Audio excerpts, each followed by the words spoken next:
Граѓанските здруженија разочарани откако Уставниот суд ги укина законските одредби според кои извршувањето на долговите застарува за 10 години. Ги договараат следните чекори од протести до обид за нови законски измени. Сите опции се отворени, но сметаат дека е недозволиво извршувањата да не застаруваат.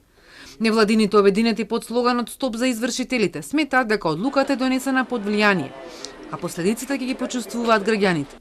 Ке бараат и засилен надзор од Министерството за правда и другите институции над работата над извршителите, вели Марија Ненов од Нов Пасаран.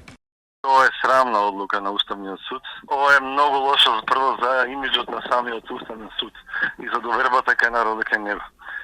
Ние пробавме ова законски да го истераме, меѓутоа еве дојдовме до ваква ситуација. Многу луѓе се афектирани од ова, многу луѓе се јавија, се разочарани од правниот систем на Република Македонија, како да не постои тоа. И сега имаме на ум некои други мерки кои сакам да ги преземеме, особено ќе бараме одговорности од извршителите, бидејќи нивното лоби е најодговорно за ова нешто случување. Здруженијата ќе бидат примени во владата и ќе се бара решение, но не брзоплето, вели премиерот. Владата е отворена да се сретне со здруженијата и да најдеме заедничко решение за ова за кое што тие велат дека представува должничко робство.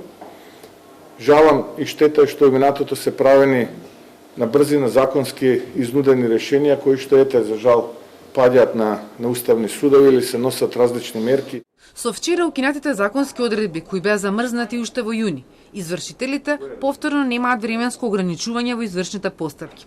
Од Уставен објаснуваа дека за нив воопшто не биле спорни роковите и дека собранието може веднаш да ги донесе истите.